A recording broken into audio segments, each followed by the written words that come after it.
அண்ணாமலை அவர்கள் சீமானும், சீமான் அவர்கள் அண்ணாமலையும் மாற்றி மாற்றி பேசியிருக்காங்க. பல சந்தர்ப்பங்களில் பேசும் போதும் அது கடந்து போகிற செய்தியாக இருந்தது. இது நீங்கள் நிர்மலா சீதாராமன் நிகழ்வோடு பக்கத்தில் வச்சு நீங்கள் பார்க்கறதுனால அந்த சாயல் அடிக்கு தான் நீங்கள் கருதுறீங்க. அப்போ அவ்வளோ பெரிய பயம் இருக்கு. ஒரு தனிப்பட்ட சந்திப்பாக இருக்குன்னு வச்சுக்கோங்களேன். ஒரு குடும்ப சிக்கல் சார்ந்தோ இல்லை வேறு ஏதோ ஒரு தனிப்பட்ட சிக்கல் சார்ந்தோ ரெண்டு அரசியல் தலைவர்களை சந்திக்கிறாங்கன்னு வச்சுக்கோங்க. அதை சொல்ல வேண்டிய தேவை எதுவுமே இல்லை. அரசியல் சார்ந்து சந்திச்சா நீங்க சொல்றது சரிதான்.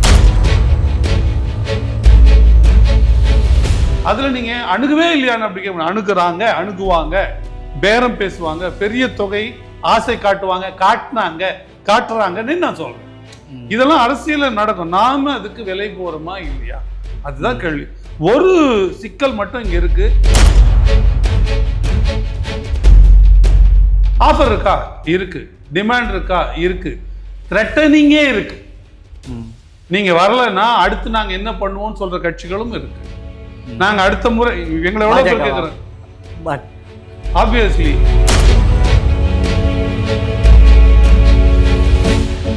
திமுகல இவ்வளோ மோசமான ஆட்சிங்கிறீங்க, இவ்வளோ பட்டியல் போடுறீங்க. இப்போ இந்த ஆட்சியை வீழ்த்தணும் அப்படின்னா ஒரு வலிமையான கூட்டணி வேண்டும். இப்போ அப்படி இருக்கும்போது நாம் தமிழர் கட்சியோ தமிழக வெற்றி கழகமோ பாஜகவோ தனிச்சு நிற்கிறது மூலயமா மீண்டும் நீங்க குற்றச்சாட்டை வைக்கக்கூடிய இந்த திமுக ஆட்சி மீண்டும் வருவதற்கு தானே வழிவகுக்கும்.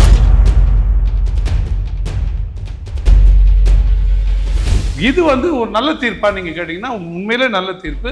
நீங்க ஆளுநர் பேர்ல உட்கார்ந்துக்கிட்டு மக்களால் தேர்ந்தெடுக்கப்பட்ட அரசு கொண்டு வர சட்டத்தை சேரு கீழே போட்டு அது மேல உட்கார்ந்துட்டு இருக்க முடியாது. அது இல்லீகல்னே சொல்லியிருக்கு. காங்கிரஸ் அரசே இப்ப இருந்தாலும் இதை விட்டு வைக்காது. இது மேல மேல்முறையீடு, ரிவிஷன். நியாயமான விலைக்கு தங்க நகைகளை விற்க, அடகு வைத்த தங்க நகைகளை மீட்டு உடனடி பணம் பெற உங்கள் எக்ஸ்கோல்டை அணுகவும். 7200040619. ரிஃப்ளெக்ட் வாய்ஸ் நேயர்களுக்கு வணக்கம். இன்றைய நேர்காணல் பகுதியில் நம்மோடு நாம் தமிழர் கட்சியிலிருந்து ஸ்ரீதர் அவர்கள் இணைந்திருக்கிறார்கள். வரவேற்று நிகழ்ச்சிக்குள் செல்வோம். வணக்கம். வணக்கம். நீட்டுக்கு எதிராக தமிழக அரசு அனைத்து கட்சி கூட்டம், சட்டமன்ற அனைத்து கட்சி கூட்டத்தை அறிவிச்சிருக்கிறாங்க. பல கட்சிகளும் பங்கேற்றிருக்கிறாங்க. பிரதான எதிர்க்கட்சின்னு அதிமுக இதை புறக்கணிச்சிருக்குது.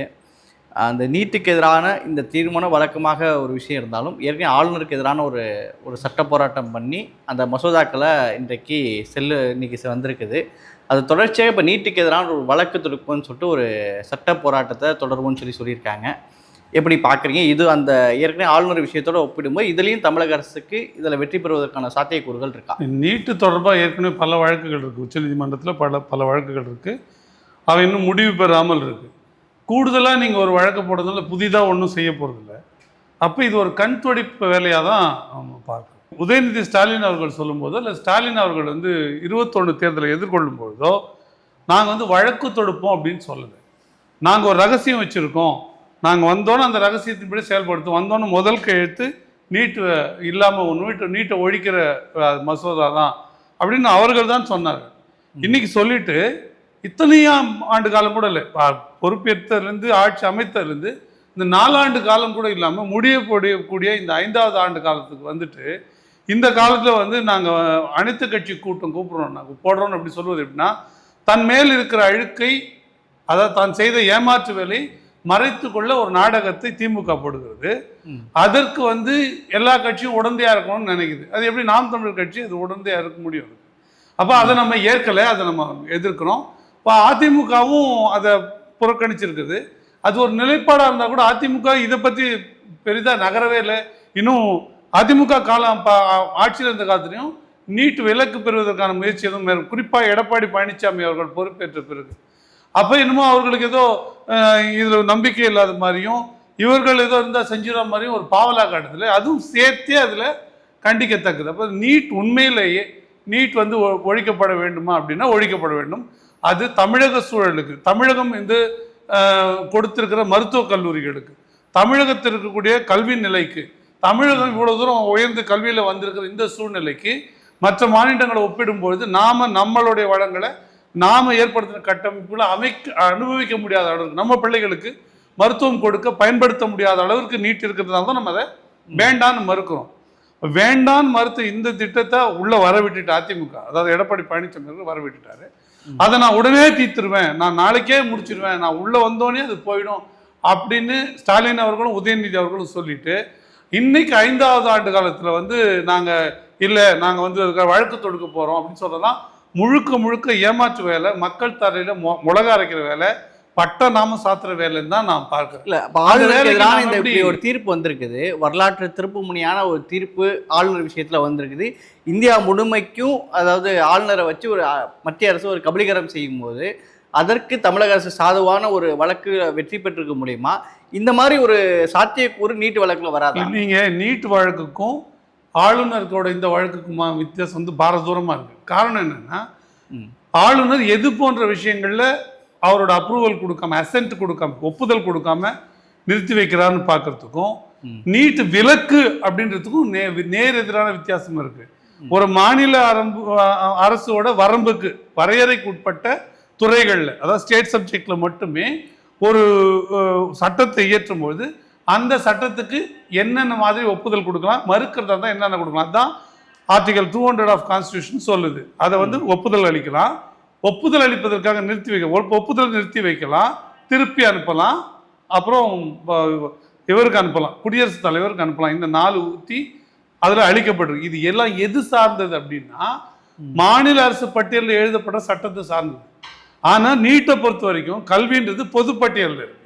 பொதுப்பட்டியலில் இருக்கிற ஒரு சட்டத்தை இவங்க கேட்டால் கூட, இவங்க ஏற்றினால் கூட, ஒப்புதல் தந்தா கூட அது மேல போய் உங்களுக்கு ஒப்புதல் ஆகணும். அது மத்திய அரசோட ஒன்றிய அரசோட ஒப்புதல் பெறணும். பெற்றாதான் என்ன விலக்கு. இதுவே இந்திய முழுமைக்கும் ஒரு சட்டம் இயற்றப்படுது, அதுல எங்களுக்கு விலக்கு கொடுங்க. இந்திய முழுமைக்கும்னா கல்வி வந்து பொதுப்பட்டியலில் இருக்கு. அப்போ மாநில அரசும் ஏற்றலாம், மத்திய அரசும் ஏற்றலாம். எப்ப மத்திய அரசு ஏற்றலாம்னு வந்துடுச்சோ, மத்திய ஒரு சட்டமும் மாநில அரசு ஒரு சட்டமும் இயற்றினா சட்டப்படியா எது வரும்னா ஒன்றிய அரசு மத்திய அரசு இயற்ற சட்டம் தான் மேலானது, மாநில அரசோட சட்டம் செல்லுபடி ஆகாது. அப்ப நீங்க இயற்றியிருக்கிற சட்டத்தை ஒரு விதி விலக்கு, எங்களை இதுல இருந்து விட்டுடுங்க அப்படின்றது தான் விதி விலக்கு. அதான் நீட்டுக்கு விலக்கு கோரும் மசோதா. இப்ப இது நீங்க வந்து உங்களுக்கு மத்திய அரசோட ஒப்புதல் வரணும், ஒன்றிய அரசோட ஒப்புதல் வரணும். அதுக்கும் இந்த இதுக்கும் சம்பந்தம் இல்லை. இது வந்து ஒரு நல்ல தீர்ப்பா நீங்க கேட்டீங்கன்னா உண்மையிலே நல்ல தீர்ப்பு. நீங்க சொன்னது போலவே இந்தியாவில் இருக்கிற மொத்த ஆளுநர்களுக்கு ஒரு சவுக்கடி.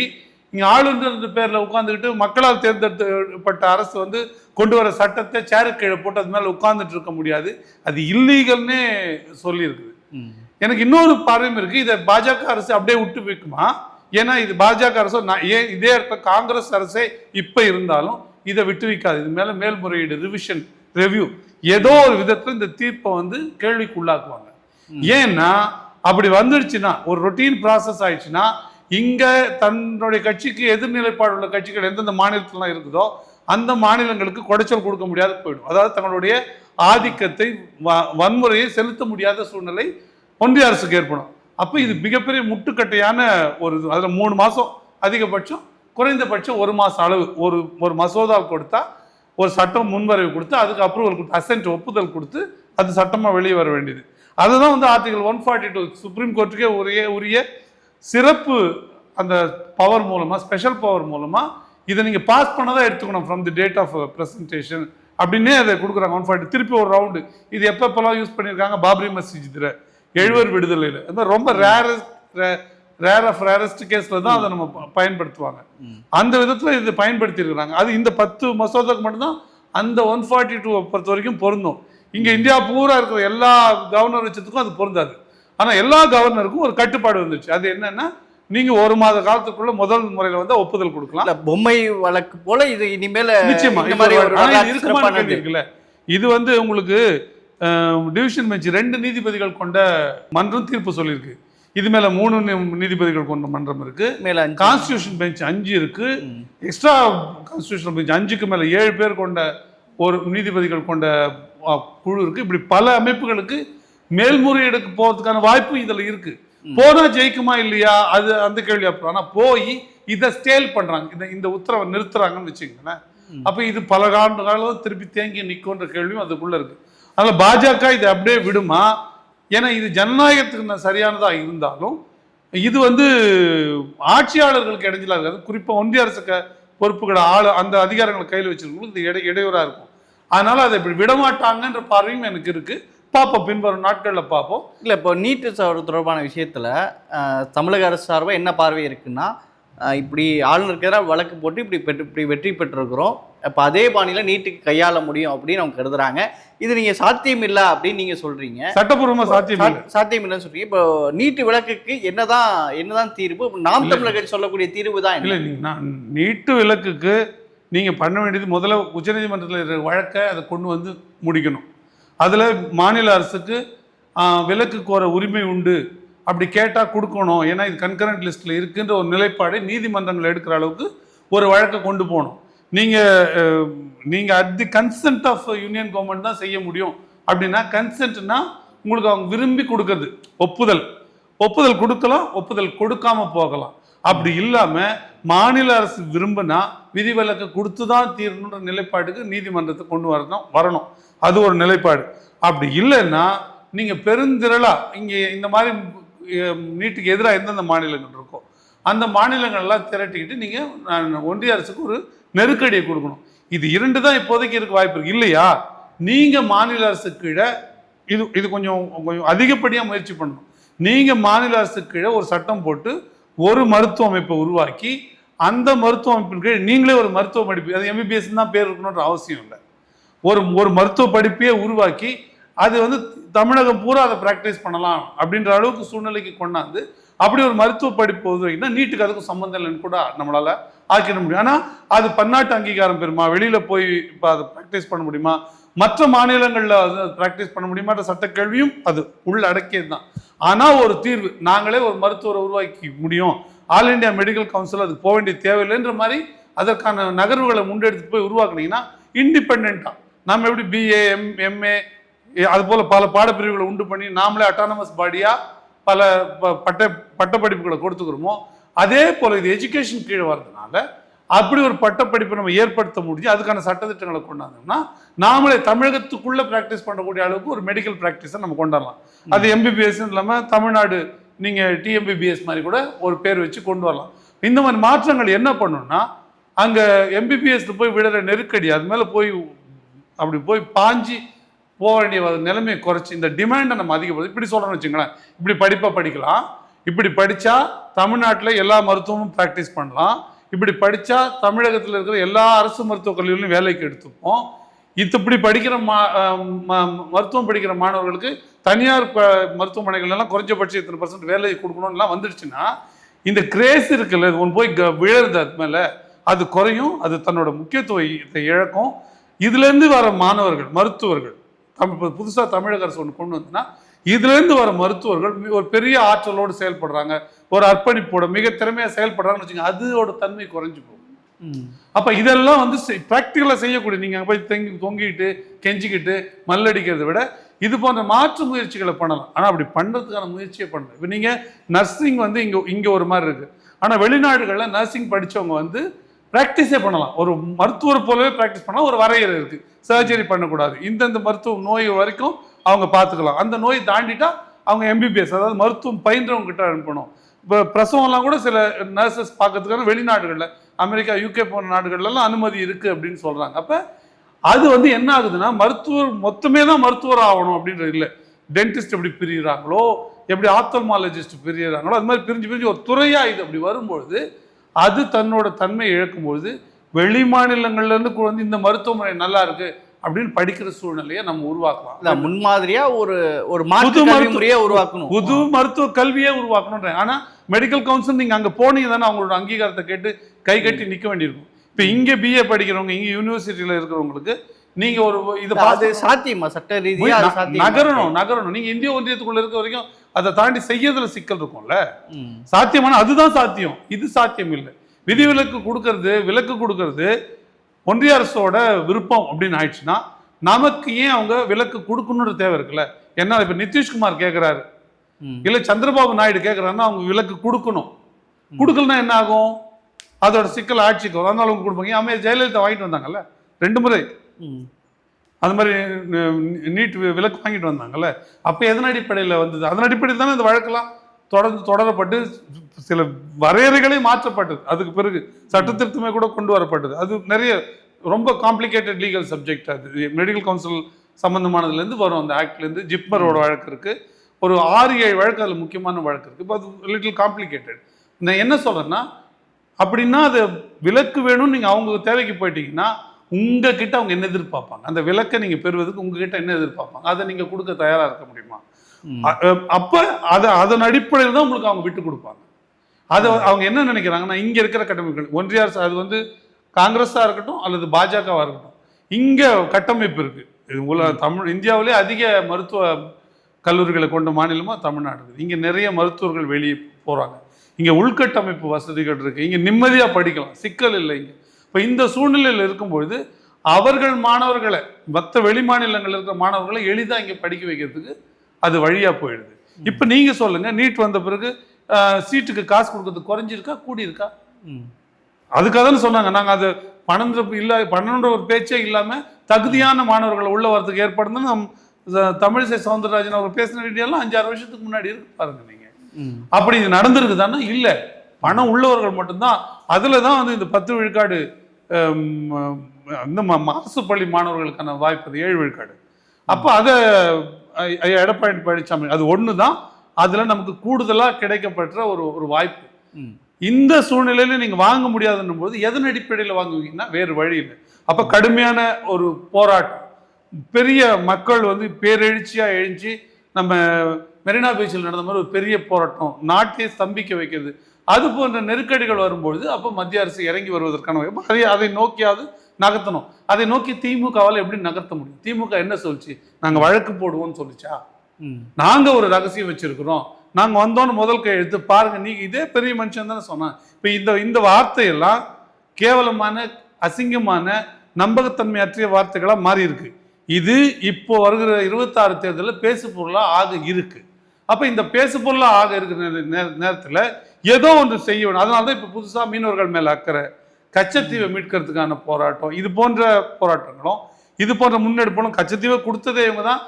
30-40 ஆண்டு காலமாக இவங்களோட எலெக்ஷன் மேனிஃபெஸ்டோவில் கச்சத்தீவை மீட்போம் தான் இருக்குது. இப்போ இதுக்கு இன்னும் ஒரு புத்துயிர் கொடுக்குறதுலாம் இந்த அவலங்களை மறைக்க, இந்த தவறுகளை மறைக்க, தாங்கள் செய்த பொய்களை, தாங்கள் செய்த திருட்டுகளை மறைக்க, தாங்கள் செய்த ஏமாற்றுகளை மறைக்க திமுக ஏற்படுத்துகிற நாடகம். அந்த நாடகத்தில் என்னை வந்து ஒரு பாத்திரம் ஏற்று நடினா நான் எப்படி போய் நடிக்க முடியும்? அதனால அதில் நாம் தமிழர் கட்சிக்கு உடன்பாடு இல்லை. இப்போ நீங்கள் நாடகம்னு சொல்கிறீங்க, இப்போ இன்னொரு பக்கம் நீங்கள் ரொம்ப நீண்ட காலமாக நாம் தமிழர் சொல்லிட்டு இருக்காங்க, பாஜகவும் திமுகவும் ஒரு மறைமுக கூட்டணிகளில் இருக்கிறாங்க அப்படின்னு சொல்கிறீங்க. ஆனால் ஒரே மேடைகளில் பாஜகவுடைய தலைவரும் நாம் தமிழர் கட்சியினுடைய ஒருங்கிணைப்பாளர் சீமானு தான் இருக்கிறாங்க. இப்போ யாருக்கு யார் பி டீம்? நேற்று வந்து திமுகவின் மிக தீவிரமான பிரச்சார பீரங்க இருக்கிற கரு பழனியப்பன் அவர்களும் அண்ணன் சீமான் அவர்களும் ஒரே மேடையில் இருந்தாங்க. இல்ல தலைவரும் இல்ல பாஜகவுடைய தலைவர் சீமான் ஒருங்கிணைப்பாளர் இல்ல கேளுங்க, பாஜகவோட தலைவராக அவர் இருப்பாரான்னு கேள்வி தானே இருக்கு. நீங்களாம் ஒரு மாசமா தானே செய்தி போட்டுருக்கீங்க. அவர் இனி தொடருவாரா அப்படின்ற கேள்வியோடு தானே அரசியல் நகர்ந்து போயிட்டு இருக்கு. அவர் தொடர மாட்டார்னு தான் ஏசியங்கள் சொல்லுது. அதை வந்து எடப்பாடி அவர்கள் விரும்பலன்னு சொல்லுது. இல்லை அதெல்லாம் நாங்கள் கேட்கலன்னு எடப்பாடியார், அதெல்லாம் பெருந்தன்மையற்ற வேலை, நாங்கள் அதை செய்யலை, நாங்கள் மற்ற விஷயங்கள் தான் பேசணும்னு அதிமுக சொல்லுது. நாங்கள் பார்க்கவே போகலன்னு எடப்பாடியார் சொன்னார். அப்புறம் பார்த்ததை வந்து அமித்ஷா வெளியிட்டார். இப்படி பல விஷயங்கள் இருக்குது. நீங்கள் அதை அப்படி பார்க்க முடியாது. இது வந்து ஒரு அந்த நிகழ்வு என்ன, அரசியல் சார்ந்த நிகழ்வா இல்லை தனி நிகழ்வான்னு பார்க்கணும்.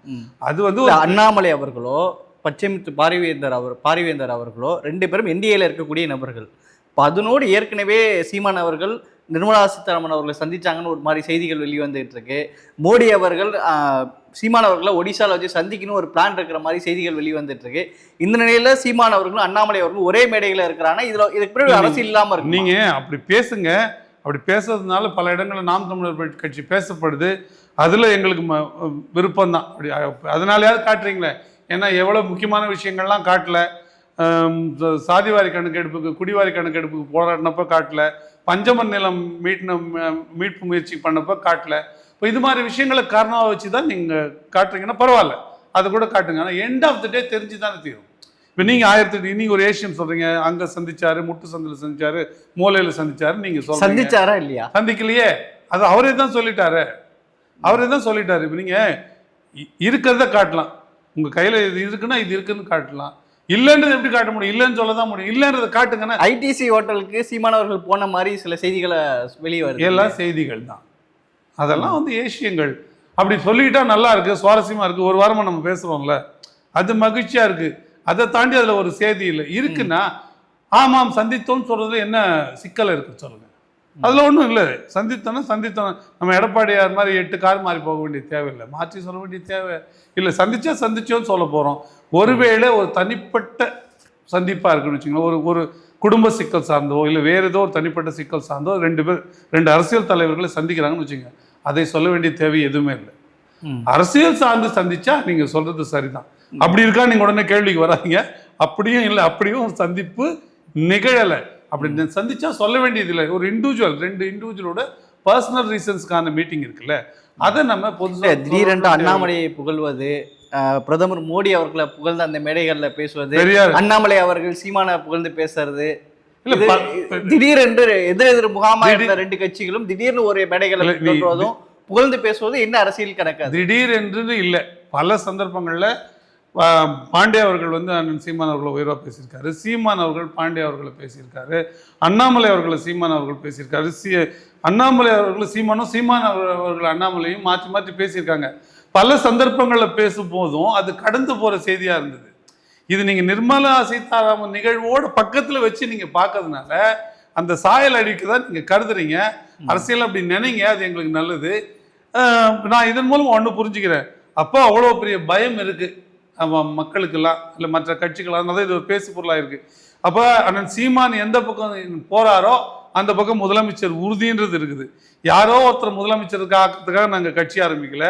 அண்ணன் சீமான் அவர்கள் நாம் தமிழர் கட்சி முதலமைச்சர் பதவியில் உட்கார்றதுக்காக தான் கட்சி ஆரம்பிச்சிருக்கு. இல்லை, இப்போ திமுக வீழ்த்தணுங்கிறது தான் நாம் தமிழர் கட்சியினுடைய லட்சியம். திமுக வீழ்த்தணும் அப்படின்னா நாம் தமிழர் கட்சியால தொடர்ந்து சின்ன சின்ன அளவில் ஒரு 8% அளவில் தன்னிச்சு பெற்றிருக்கிறாங்க. திமுக வீழ்த்துவதற்கு இந்த ஓட்டு மட்டுமே பத்தாதுல்ல, அப்போ கூட்டணி ஏதோ ஒன்று அமைச்சாதான் திமுக வீழ்த்த முடியும். திமுகவை வீழ்த்துவது மட்டுமே தேவையில்லை, திமுக மட்டும்தான் வீழ்த்தணும்னா நீங்கள் சொன்னது போலவே அதிமுக, பழைய அதிமுக, பாஜக கூட அதை வீழ்த்த முடியும். அதுக்கான சூழல் வரும்பொழுது, இல்லை இவங்கள போல் அவங்களும் ஒரு 24 கட்சி கூட்டணி வைக்கும்போது அது அவங்களே செய்த முடியும். வெறுமனே திமுகவை வீழ்த்தணும்னு நம்ம நினைக்கல. திமுக வீழ்த்த நினைப்பே தமிழ் தேசியத்தை நிறுவத்துக்காக தான். அது அதிமுகவோ பாஜகவோ நிறுவனம்னு நம்புறதுக்கு அவ்வளோ ஒன்றும் அரசியல் புரியாத கட்சி இல்லை நாம் தமிழர் கட்சி. அப்போ அதையும் திமுக வீழ்த்திட்டு அதில் அதிமுக உள்ளடக்கம் தான். திராவிட கட்சிகள், நீங்கள் திமுகனே அதை வச்சுக்கூடாது, திராவிட கட்சிகளை வீழ்த்திட்டு தமிழ் தேசியத்தை நிறுவனம், திராவிட கோட்பாட்டை வீழ்த்திட்டு தமிழ் தேசிய கோட்பாட்டை நிறுவனம். நீங்க எடுக்கிற நிலைப்பாடு திமுக இன்னொரு முறை ஆட்சியில் வருவதற்கு தானே வழிவகுக்கும். அப்படி இல்லை, இந்த வாட்டி நாங்களே கூட நிறைய இடங்களை பிடிப்போம். தொங்குப்பா சட்டமன்றம் வரும்னு சொல்றாங்க. இப்போ அதற்கான வாய்ப்பு இருக்கும்பொழுது எங்களுடைய கை நிறைய ஓங்கி இருக்கும். எங்களுக்கும் குறிப்பிட்ட அளவில் சட்டமன்ற உறுப்பினர்கள் குறிப்பிட்ட எண்ணிக்கையில் வருவாங்கிற நம்பிக்கையும் எங்களுக்கு அதுக்குள்ளே இருக்குது. நீங்கள் அதை இல்லைன்னு நீங்கள் கருதுறீங்க. 8 விழுக்காடு அது பாராளுமன்ற தேர்தலுக்கு, அதோட சூழல் வேறு. அப்போ பிரதமர் யாருன்றது தேர்வாக இருந்தது, தேடுதலாக இருந்தது. இன்றைக்கு அது கேள்வி இல்லை, முதலமைச்சர் யாருன்றது தேர்வாக இருக்குது. அதற்கு யார் தகுதியான ஆட்கள் போட்டியில் இருக்காங்கன்ற கேள்வி இருக்குது. இப்போ அதுக்குள்ளே வருமானு பார்க்கும்பொழுது இந்த 8.25% வாக்குன்றது இன்னும் 2 மடங்காக கூட வரலாம். இல்லை, 2 மடங்கு 3 மடங்காக கூட வரட்டும் சார். நான் கேட்குறது என்னென்னா, திமுகவில் இவ்வளோ மோசமான ஆட்சிங்கிறீங்க, இவ்வளோ பட்டியல் போடுறீங்க. இப்போ இந்த ஆட்சியை வீழ்த்தணும் அப்படின்னா ஒரு வலிமையான கூட்டணி வேண்டும். இப்போ அப்படி இருக்கும்போது நாம் தமிழர் கட்சியோ தமிழக வெற்றி கழகமோ பாஜகவோ தனிச்சு நிற்கிறது மூலயமா மீண்டும் நீங்க குற்றச்சாட்டை வைக்கக்கூடிய இந்த திமுக ஆட்சி மீண்டும் வருவதற்கு தானே வழிவகுக்கும். இல்லை, திமுக ஆட்சி அது மாறி என்ன ஆட்சி வரும்? நாங்கள் கூட்ட போனோம், நீங்க சொல்லுங்க. மாறி போனால் என்ன ஆட்சி வரும்? அதிமுக ஆட்சி வரும். அதிமுக ஆட்சி அப்பழுக்கற்ற ஆட்சியாக இருக்க போதா? அங்கே ஸ்னோலின் படுகொலை போல கொலைகள் நடக்கலையா? அங்கே பொள்ளாச்சி சம்பவங்கள் நடக்கலையா? அங்கே பெனிக்ஸ் ஜெயராஜ் கொலைகள் நடக்கலையா? லாக்அப் மரணங்கள் நடக்கலையா? என்கவுண்டர் நடக்கலையா? நீங்கள் அதுதான் ஒரு 4 நாளைக்கு முன்னாடி பேசின கூட சொன்னாங்க, ஒரு தீமையை தீமையால் அழிக்க முடியாது, தீயை தீ கொண்டு அணைக்க முடியாது, அதை தண்ணீரால் தான் அணைக்கணும். இரவை வீழ்த்தணும்னா வெளிச்சம், இருட்டை வீழ்த்தணும்னா இருட்டால் வெளிச்சம் வராது, வெளிச்சத்தை கொண்டு வந்தால் தான் இருட்டு போகும். இது ஒரு இருட்டு, அது ஒரு இருட்டு, இது ஒரு தீ, அது ஒரு தீ. அப்படி இருக்கும்போது அது எப்படி போக முடியும்? இன்னொன்று, எப்படி நாம ஒரு கொள்கை, தனித்த கொள்கையும் கோட்பாடும் நாம் தமிழர் கட்சி கொண்டிருக்குது. தனித்த கோட்பாடு நாம் தமிழர் கட்சி கொண்டிருக்கும்போது அதை கொண்டு போய் அதிமுகவிடமோ அல்லது பாஜகவிடமோ எப்படி அடக்கு வைக்க முடியும்னு சொல்றீங்க? அப்படி அடகு வச்சு தானே இந்த விசிக, தேமுதிக, பாமக போன்ற கட்சிகள் அப்படியே தொடங்கிய இடத்துல இருக்கிறீங்க. இன்னும் வளரவே முடியாத சூழ்நிலை இருக்கிறீங்க. யாரு இப்போ பாமக தனித்து நிற்கும்னு யாருன்னா சொன்னா நம்புவாங்களா? பாமக எந்த பக்கம் நிற்கும் அப்படின்னு சொன்னா யாருன்னா நம்புவாங்களா? விசிக எந்த பக்கம் இந்த பக்கம் நிற்கும்னு சொன்னா யாருன்னா நம்புவாங்களா? தேர்தல் நேரத்தில் பார்க்கலாம்ப்பா, இப்போ எந்த பக்கம் போவாங்கன்னு தெரியாதுப்பா அப்படின்றது தான் இருக்கு. தேமுதிகவும் அதே நிலைப்பாடு தான் இருக்கு. அப்ப எதை நம்பி எந்த காரணத்துக்காக இவங்களுக்கு ஓட்டு போடணும்? இவங்க திமுகவுக்கு வேணும்னு நினைச்சு போடுறாங்களா இல்ல அதிமுக வேணும்னு நினைச்சு போடுறாங்களா? இந்த கட்சிகளுக்கு என்ன தெரியாத போயிடுது. அப்ப இந்த கோட்பாட்டை கழுவி விடுகிற எந்த கட்சியும் பின்னால் இருக்காது. நீங்க ஒருவேளை ரொம்ப அக்கறை இருப்பது போல நீங்க பரவாயில்லைங்க, நீங்க எப்படிதான் வருவீங்க, இப்படிலாம் வந்துட்டீங்கன்னு காமிச்சீங்கன்னா நீங்க நாம் தமிழர் கட்சியை வீழ்த்த நினைக்கிறீர்கள் மறைமுகமான அர்த்தம். அந்த நம்பிக்கையை மக்கள் இந்த ஒற்றை நம்பிக்கையோட அடிப்படையில் தான் நாம் தமிழர் கட்சி 1, 4, 8ன்னு வளர்ந்து வந்திருக்கு. இந்த நம்பிக்கை நாம் தமிழர் கட்சி எந்த காரணத்தை முன்னிட்டு இழக்குமே ஆனால், இந்த தற்காலிக வெற்றிக்காக அதை நகர்த்துமே ஆனால் அது நிரந்தர தோல்வியை சந்திக்கும்.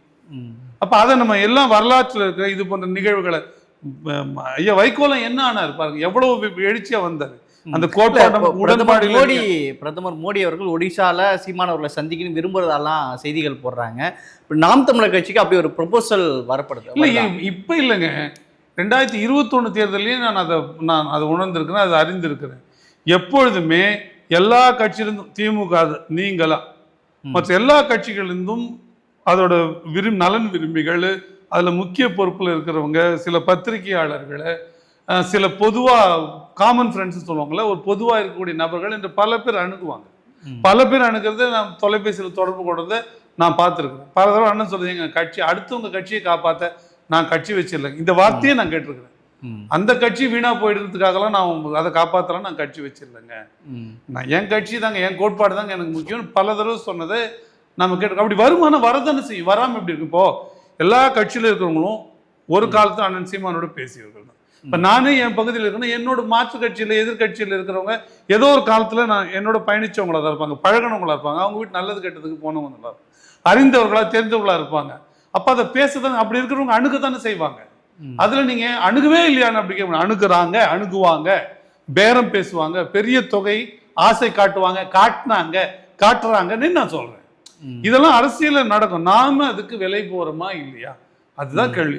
ஒரு சிக்கல் மட்டும் இங்க இருக்கு, ஃபயர் ஃபைட்டிங் மோட்ல ரொம்ப நெருக்கடியான தேவையா திமுக அவசியம் அகற்றப்பட வேண்டிய தேவை இருக்குதுன்னா இருக்கு. அதை கையறு நிலையில அதிமுகவுடைய மற்ற எந்த கட்சியோடையும் கூட்டு சேர்ந்து செய்ய முடியாத அளவிற்கு அந்த கட்சிகள் கேவலமான நிலைமையில் இருக்கிறாங்க. அவ்வளவு அழுக்கையும் பழியையும் கரையும் சுமந்து கொண்டிருக்கின்றன. கோட்பாட்டு அளவிலையும் திமுகவுக்கும் மற்ற கட்சிகளுக்கும் பாஜகவுக்கும் காங்கிரஸுக்கும் எப்படி வித்தியாசம் இல்லையோ, சாஃப்ட் ஹார்ட் வெர்ஷனா இருக்கோ, அதே போலதான் இந்த ரெண்டுமே இருக்குது.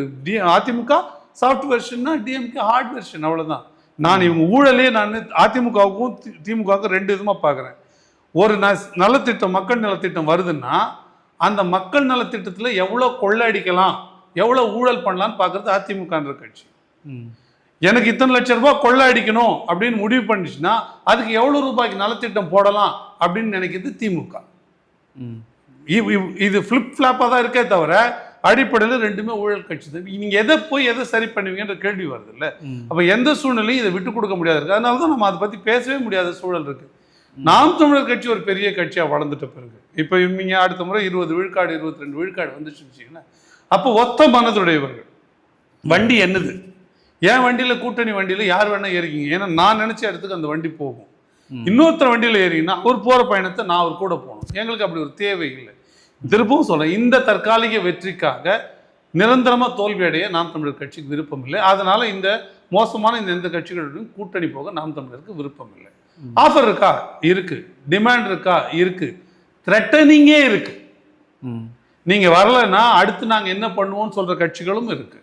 நாங்க அடுத்த முறை எங்களை எவ்வளவு பேர் கேட்கிறோம், ஆப்வியஸ்லி அவங்க என்ன பண்ணுவாங்க, நாளைக்கு இப்ப நாங்க சின்னம் கேட்டிருக்கோம், சின்னம் கொடுக்கறதுல குளறுபடி பண்ணுவாங்க, கொடுத்த சின்னத்தை சரியா சிம்பிள் வெளியில தெரியாத அளவுக்கு டிஸ்பிளே போடுவாங்க, பேர்ல வேற என்ன குழப்படி பண்ண முடியும்னு பார்ப்பாங்க, வேற எதுனா ஒரு ரெய்டை கூட விடுவாங்க.